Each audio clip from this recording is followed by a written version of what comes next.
You're listening to the How to Talk to Girls podcast, where you'll learn step-by-step how to meet and seduce beautiful women, whether you're looking for one night of fun, a week-long fling, or a long-term relationship. I'm your host, Trip, and the episode starts now. Hello, and welcome back to another episode of the How to Talk to Girls podcast. I'm your host, Trip Kramer from tripadvice.com. Today's topic is inspired by a call that I just had. So, when guys are interested in coaching, they end up getting on a call with me. First they apply at coachedbytrip.com, they fill out the form, and then if I see that they filled it out in a fashion where I really feel like they're serious about coaching, I'll get on the phone with them. And so I got on the phone with a guy today who's interested in getting coached. And he said that whenever he goes up to a girl, or if he ever has an opportunity to talk to a girl that he really likes, and so this can be the case of maybe a girl that he knows in a social circle, it could be a woman that he's very attracted to, he freezes up. So it's as if he's decent at meeting women and he's had girlfriends and he's slept with women before, but he's really gotten not the quality that he's been looking for. And then when there's the quality that he wants or that he thinks he wants, because, it's hard to know when you meet a girl if she's all quality, but, usually it starts with a girl that's really attractive. When that happens, it's like he freezes up. And by the way, this is not the first time I've heard this. I'm saying it to you as if this is, mind-blowing that I've heard this for the first time and now I'm talking about it. But really, a lot of guys have told me on calls, coaching, or just calls to set up coaching, or even guys who write to my email with questions, which by the way, we're going to get to some of those today. They're asking that question. Why is it with the girls that I really like do I screw up? As if I don't really have that many issues with women, but I'm not getting the quality that I want. So we're going to dive into that topic today. And if you're interested in applying for coaching as well and hopping on a phone call with me to see if coaching is a good fit, then I highly recommend that you go to coachedbytrip.com and fill out an application as soon as possible. And you and I will get on a call and we will see if coaching is a good fit for you. Okay. Actually, I just worked with I'm working with a client, and he told me that he ended up doing all the approaches that he was supposed to do in the given week that I gave him. And he's just learned an incredible amount. So in his first week, he had approach anxiety. He was still able to go up and do approaches and confidently start conversation because I gave him some techniques on how to do it and gave him a whole system on how to do it. And even though he didn't get any numbers and he didn't end up going home with any women, we're talking just the first week we started, he's able to break through the anxiety of talking to a woman, and we've done it successfully. And he was so happy, and he's so excited to go to the next step, and I gave him some more homework to continue his journey of getting better and better with women. So that could be you. That could 100% be you. If you are struggling to do this on your own, you feel like you need a helping hand, you need someone to help you, I'm here to do that. So again, go to coachedbytrip.com and apply so we can help you. Don't do this on your own. Don't do this on your own.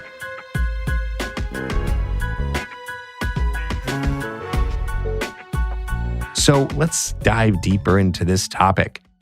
Why? Why, oh, why? And by the way, guilty over here of freezing up, of just getting completely lost. Our brains go dead. We are at a loss for words. We don't know what to do when we see that one woman we like. I don't like to assign a label to a woman. I never like to say, oh, that woman's a 7, that girl's a 6, that's a 9, that's a 10. It just doesn't do anything. It's like pointless to be doing that. It's like, why rate her that way? Are you going to treat a 9 different than a 10? Different from a 7, different from a 2? Women are all attracted to men for the same reasons. Attraction works across the board. So don't label women like that. Also, it gets you in this weird habit of just objectification. It's like, really, that's what we're going to do? We're not going to see women for women. We're just going to give them a number. It's a little strange. Instead, I want you to be binary with it, okay? 0 or 1. 0 is you're not interested. 1 is you are interested, okay? So I guess what we're talking about today is those ones, right? The one in terms of this is the girl that you are interested in. And now you're freaking out. And like I said, I had trouble with this before too. I felt like I had to treat that woman differently. It's like we say to ourselves, so funny. Actually, I was talking with a client recently and he goes, I don't get it. Why with the girls that I'm not that attracted to? He says, there's words out of his mouth. Why do the ugly girls like me, but the hot girls don't? And I have the reason why. You know why? It's because the way that you're acting with these so-called ugly girls, the girls that you're not attracted to, the girls you're not interested in, that is the way that you need to act when you're with the girls that you are attracted to. There should be no difference. But what you're doing is you're making it a whole different thing, right? So in terms of what we said, binary, right? 0 or 1. With the girls that are 0, the ones that you're not that interested in, you're not trying that hard. You're more calm. You're more relaxed. You're more cool with it. You actually are cool. Like you become the cool guy in that moment simply because you don't care. Isn't it crazy? When you don't care, that's when they actually like you. They start to chase you. But then all of a sudden, the ones, right, the girls that you are interested in, you start talking to them and you just change your whole demeanor. You're way more nervous. You're shaking a little bit more. You try too hard. You're showing so much interest that it becomes unattractive. So that's what's happening. So I'm going to ask you, how can we take the guy who, if I said, go and approach that 0, right, that girl you're not interested in, how could I take that energy and then translate it and move it back into you when you approach the 1? How can we do that? How can we do that? Well, very simply, we can at least look at it, right? You should go out and you should try it. You should go and approach a woman that you're just not attracted to. That should be your homework. If you're listening to this and you're following along with the podcast and you're doing all the stuff that I'm talking about, this week's mission should be go up to the women, like spend a whole night, like go out to a bar, go out during the day, wherever you do your approaches, wherever you meet women, even swipe right on a girl you're not attracted to and go on a first date with a girl you're not attracted to, okay? Now, you don't have to torture yourself. It doesn't have to be a woman who's completely, you're really unattracted to, like a negative one in the sense that we're talking about. But it should be someone that you know you're not going to be interested in. Go on a date or do the approach and check out how you're acting. Like be aware and be conscious of your energy and your vibe. And then whatever that is, which is probably going to be cool, calm, and collected, which is going to be you're sort of assertive, but you're sort of not. You're continuing conversation, but you're kind of not. Take that energy and boom, copy and paste it, Command C, Command V, and then do that with the women that you are attracted to. Now, let's dive even deeper. I know that some guys are like, dude, I can't even approach a woman I'm not attracted to. That's still hard for me. Well, that's okay. That, if you're freezing up with all the women that are out there and you have maybe more severe social anxiety, well, that's absolutely the time to get coaching, by the way. Then you need to be working on something different. For you, it's going to be, you just need to be going out and doing approaches, but lowering the barrier of entry into the approaches. So something I do with my coaching clients is if they have severe approach anxiety and they're like, I can't talk to anybody, we have them go out and do some simple approaches where you ask directions somewhere, ask if there's a good coffee shop somewhere, maybe just say hello and walk away. Like basically, let's just get words out of your mouth. Once you get to the point where you're comfortable with that, then we can start approaching women and then you can put this to the test. Okay. So what I would do if I were you, if you're a guy who freezes up with the girls that you like and it's really hard, one thing you can do is do warm-up approaches. I always say this to my clients, you're never better than your warm-up approaches. Meaning, don't think that you're better than them. Meaning, you have to do them. Okay? A lot of guys are like, oh, I'm freaked out, Trip. Like, I can't go and approach the girl. I said, did you do your warm-up approaches? They said no. I said, why not? They said, oh, they thought they were done with that. No, you're not. Because warm-up approaches,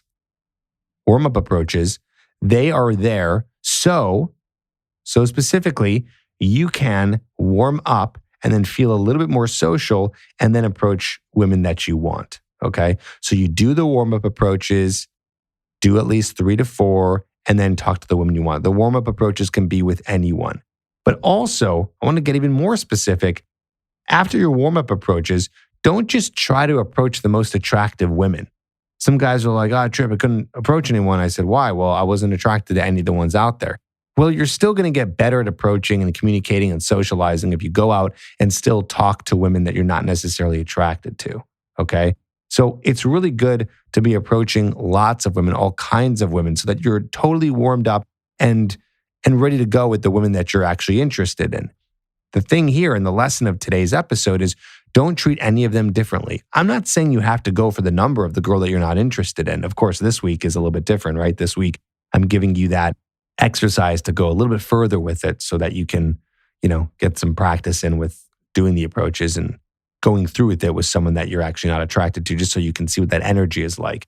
And don't worry, it's not a big deal. You're not going to be leading a girl on just because you go on one date or do one approach or get a girl's number. It's not going to be the end of the world. You're not going to be killing anybody.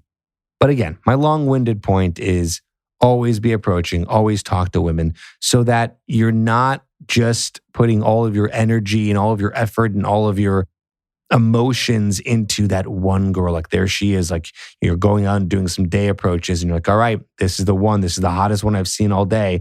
And then you work yourself up into this person that's not you. You start to copy and paste really the wrong person. You start to do all these like things like, okay, I got to be this guy, when really you just got to be the relaxed guy, the confident guy, the cool, calm, collected guy that I was just talking about. That has to be you. You need to look at all these women as all the same, okay? All the same. And the ones, eventually when you get better at this, the ones, right? When we talk about 0-1, the ones that you are interested in, those are the ones you can eventually, yes, get their number and take them out and all that. You don't have to get a number from every girl that you talk to. But like I said, it's good warm-ups here. It's good warm-ups. It's good practice. So why are you freezing up with the girls that you like? Well, you're putting them on a pedestal. It's simple as that. You're putting them on a pedestal. You're treating them differently because you think that they're different and because you feel like you have more to lose. Because at the end of the day, we naturally assign value to women that we think are attractive because normally people don't think that every single person is attractive, right? That's not usually the case. When you walk around somewhere, you go to a bar somewhere, a club somewhere, I'd say a minority of the women are ones that you're attracted to. So what's scarce is valuable. And when we put value and assign value, we raise that person up to a pedestal and we go, ooh, boom, we got to get this. We add so much pressure to ourselves. It's crazy the amount of pressure that we put on ourselves because it's scarce, right? So imagine you're going fishing in a lake and you know that there's only maybe 2 or 3 fish that you can catch in this big lake. And finally you get this opportunity to catch this fish and you're reeling it in or you see it or whatever, your emotions start spiking, your anxiety gets high and you're like, I can't screw this up. Your mentality is, I can't screw this up. I want you to get rid of that mentality immediately because that's not the reality. Okay, yes, maybe in that moment, maybe in that day, there's not many women walking around. Maybe in that one night in that bar, there's not many women walking around, but this isn't the end. There's tons of women in the future to talk to. So we can't be looking at it like, oh my God, this is it. This is the whole thing. I need you to throw that away immediately. Stop assigning value to all of these women where it doesn't belong. And I get it. When it's scarce, it gets tougher. And the anxiety goes up and we freak out. So my advice is to treat every approach the same. Follow through with the ones that you're actually attracted to. And the more approaches you do and the more ones that you talk to, you're going to find that really they're all the same. Everyone's the same. It's not that big of a deal. There's always another one. There's always another cute woman to talk to. There's always someone else. And that you're not going to be blowing your shot just if it doesn't work out with that one person. So give it a shot and see what happens. Okay. And for those of you out there who I always hear from, I even work with clients who live in more remote areas and live in places where there aren't a lot of women to talk to and they live in a small city, then my advice is you drive and you go to the nearest city. Most people who live in the small cities, you have a nearby city that is an hour away that you can drive to that have a lot of people and a lot of women that you can talk to and approach and practice. So you go there. So there's always an option. There's always an answer. There's always something you can do. So I understand.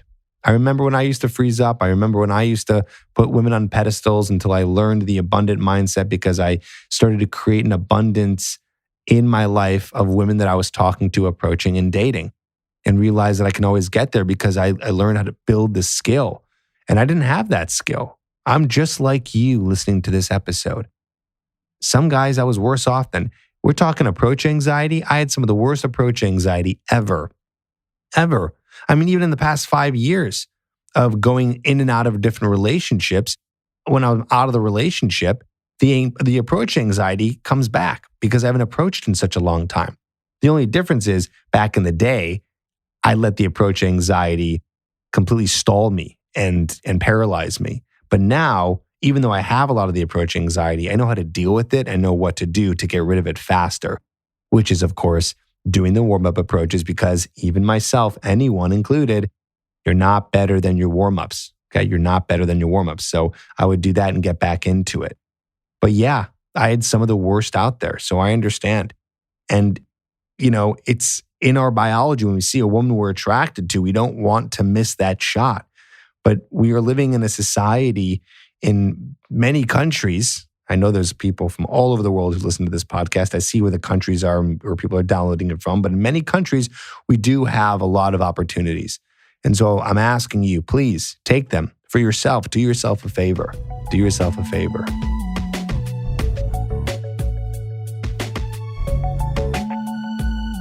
I know I've been a little slow to getting to some of the questions that guys email in.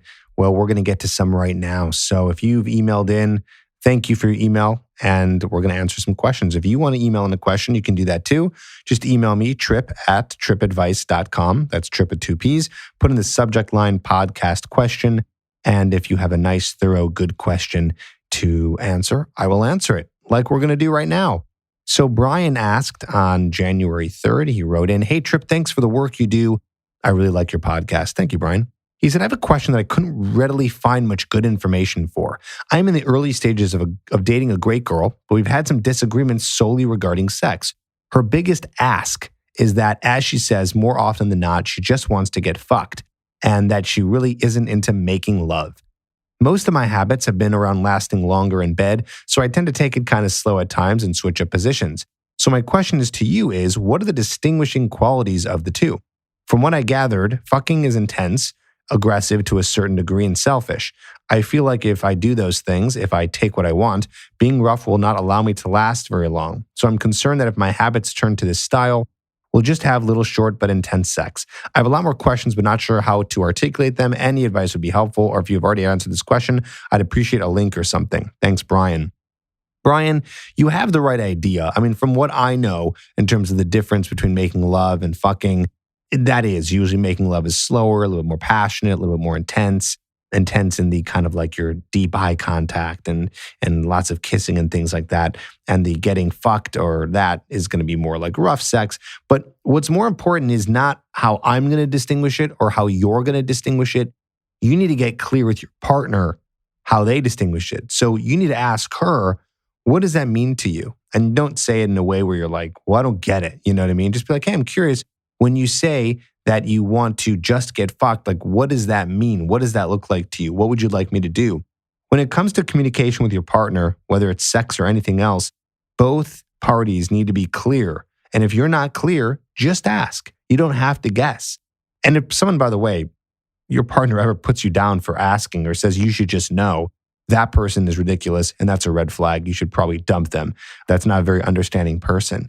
You just got to be like, well, this is not something I want to guess on. I want to make sure this is something I know exactly what you want. I don't want to cross any boundaries. So please be more specific on what you mean by that. And so that's kind of part one of my advice to you. Part two is, so it sounds like your issue is lasting longer in bed. And if you're going fast and intense, some things are, you can try using condoms if you're not using condoms already. I know a lot of guys who have problems with lasting longer in bed are usually guys who are not using condoms. Shame on you. You should be. We do not want to get anyone pregnant, and we definitely don't want any STDs. I'm realistic, though. I know that guys are in relationships with women who are been tested, don't have STDs, and or are on the pill. So there's a very low chance. Either way, condoms might be something you want to go back to. I know that's not the best answer, but it does help. If you're like, no, I don't want to go back to condoms, or you might be like, well, condoms actually, same situation. I still don't last long in bed. There's some things you can do. I'm not a sex expert. There's a lot of videos on this stuff. I just highly recommend don't really try to take any pills for this.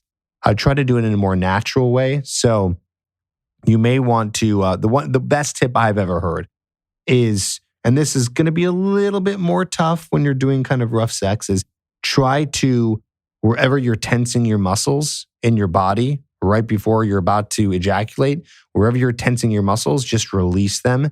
And that kind of stops the buildup of you about to finish. It's not 100% works all the time, but you can try it. And it's worked for a lot of guys. It's worked for me. Loosening up the tension in your muscles if you feel like you're about to finish. Changing positions is also good too. So yeah, that's the best advice I have for you. Otherwise, you want to look more into how do you last longer in the bedroom, okay? All right, let's move on. We're going to go to another question. These are good so far. Max Rivers says on January 5th, hello, Trip. I don't know if you remember me, but we briefly spoke over text about possibly getting coaching about 2 to 3 months ago. Yes, Max, I do remember you. I do. And he says, I still listen to your podcasts and recently got a copy of your book, Magnetic, and enjoying it so far. I'm wondering if you have any advice on coming on too strong. It's always been a mystery for me as to how some guys are able to go out with girls without coming on too strong, who they literally just met on the spot, whereas many guys like myself may come off too strong to a girl we've known for more than a day and trying to set up an appointment. Do you have any quick advice on this? Would you be able to do a podcast about this if I sent you my current situation? Do you know how soon the podcast would come out? I hope to hear from you, and please keep up the good work. Thank you, Max Rivers. Well, here's the thing. What I found is a lot of guys come on too strong because they're just trying to continuously get the girl that's rejected them. You know, so I think a lot of guys end up going, oh, I think I came on too strong. Whereas no, you didn't even come on too strong. That was never your problem, is that you came on, right? So you were assertive, you made the move, but she wasn't interested. And then you kept pursuing to try to somewhat convince her or get out of the friend zone or something. Or maybe you were texting her a bunch and then you're like, oh man, I came on too strong. She rejected me. No, she was never interested in the first place and you were not able to get her attracted in the first place. So you said it's always a mystery that some guys are able to go out with girls without coming on too strong because they're just meeting women and they're knowing how to pull the attraction triggers and then boom, it works, right? And then you said, yourself, you may come off too strong to a girl we've known for more than a day trying to set up an appointment. Right, exactly. It's not that you're trying too hard. It's that she was never interested in the first place. So read Magnetic. And by the way, if you're interested in getting that book, that's on Amazon, my book, Magnetic. And it does teach you everything you need to know in terms of how to be able to create attraction. Okay, I believe we talk about that in chapter 2. That's right, chapter 2. We talk about all about attraction and how to make that work. So you'll never have to come on too strong because I always tell guys, you don't want to be in a scarce mindset. You want to be in the abundant mindset, which means that you need to have an abundance of women in your life. And therefore, you're never going to come on too strong to anyone because if it doesn't work out with someone, you're going to be on to the next. So you got to thank you next these women a lot faster than you're already doing. And that's usually the big problem is that guys are not doing that. Okay. So we need you to do that. All right. Let's go to another one. Hi, Trip. I want to start off by thanking you for the advice and tips you give out on a continuous basis. You're welcome. I'm 24 years old, South Asia, Bangladesh, 5'7", skinny, working on building muscle, but shoulder injuries, so it's going to be a longer process. I live in the UK. I'm writing this email to you because I have your book Magnetic on Audible, and it's good, but you say to go out to bars and clubs with friends and by yourself. All the guys there are better looking than me, as in they're taller than me, white, or a race that's more attractive and better build, more masculine looking. I don't have problems talking to girls at bars, clubs, but I just don't see the point if the girls desire those guys more. I don't have a problem being the second option, but I do have a problem of the woman not being into me sexually as much as she would be with the more attractive guys. Women normally stay with guys when I'm talking or won't talk or instantly reject me, hoping those guys will approach her. Should I just do day approaches in the street and give up going to bars, clubs, or should I go with friends and practice talking to attractive women and have fun and not get numbers or get sexual with them? Thank you for your time. I listen to you on Spotify and watch your videos on YouTube. If you do a response, please send me a link. Thank you, Muhammad. Great question, Muhammad. I will try to get a link to you for sure. All right, so here's the thing. If you listened to my book, Magnetic, on Audible, then you would already have some answers to these questions because you'd understand that, yeah, women are attracted to men who are tall. They are attracted to men who are muscular. They are attracted to men who have more symmetrical faces and all those things, right? Like women are attracted to that, but that doesn't necessarily leave you out. It sounds like you're making up a lot of stuff. Like a lot of the things you're saying, it's like as if you are making this up in your head or you heard from a friend or society, like all these things you're saying. And I quote you, you say, I don't see the point if the girls desire those guys more. Why do you think that? Again, yes, they are attracted to those guys, but it's not that they necessarily desire them more. A guy who's very good looking but has no personality is not as desirable as a guy who's not so physically good looking but has an amazing personality. That goes a longer way, which I do describe in my book, Magnetic. And then you say, I don't have a problem being the second option. Again, that's you just making that up. And then you say, women normally stay with guys when I'm talking or won't talk or instantly reject me, hoping those guys will approach her. Where are you coming up with that? You're just thinking that because you're getting rejected. So it goes back to what I said in my last question, right? Which is, if you want to get better with women, what you need to do is you need to learn how to maximize your outer qualities, which I talk about in the book, right? This is getting your style in order and looking your best and working out. And you're always going to be working on maximizing your outer qualities while you're going to be also working on your inner qualities, AKA your personality, AKA TED. Again, I talk about this in the book. I talk about this in my program, Hooked. I even talk about it in my coaching, which is tension, entertainment, and dominance. The things that you're going to be doing, the behavior, the inner qualities is the behavior. So the way you behave holds heavier weight on attraction than looks. Okay. So yeah, it's true. Women are like the ideal is, yes, you're tall, you're muscular, full head of hair, really rich, lots of status, great personality. You know how to work the inner qualities and TED. Like that is the ultimate, right? But we're born with what we're born with. We're not all really tall. We're not all really jacked with muscle. We're not all full head of hair, all those things that, women do find attractive. So you need to work on your personality and do your best with everything else. That's the only option you have. By the way, it's not a bad option. I'm not saying like, well, good luck, do your best. Like, no, it's going to hold heavier weight if you work on building tension, providing entertainment, and having dominance in your interactions. Okay, which I talk about, again, in many podcast episodes and in the book and things like that. So we're not going to get into that now, but this is about creating attraction, creating investment. So no, you don't have to just go to the day approaches. Keep going to the bars and clubs. Also do day approaches. Keep going out. Approach as many girls as you can and work on the stuff that I tell you in the book. Work on building attraction and don't focus so much on looks. You're very, very focused on looks. And I don't want you to think about that anymore. You're 5'7", nothing you can do about it. You are South Asian, nothing you can do about it. You are skinny, okay, build muscle, do everything you can to look your best. Don't worry about that anymore. Put in the habits to do that and then focus on everything else. Your behaviors, your actions, the way that you build tension, flirt with the girl, hold eye contact, talk to her, tease her, all those good things, okay? Boom. Look at that. Look at that. What an episode, guys. Guys, if you need help and you want me to help you with this, and you want me to hold your hand through it, which I'm happy to do. I want to guide you through this process so you can go out and meet more women, even if you are Southeast Asian, even if you are young, even if you are 5'7", even if you are skinny, I can help you. Coachedbytrip.com is where you go to apply for coaching today. Let me help you. Don't do this on your own. And if you are, that's great too. You're listening to podcasts. You're listening to this right now. Hopefully you're putting it into action. So whether it's me or yourself, put the things into action, make this work for you. Boom, bam, boom. I'll see you on the next episode.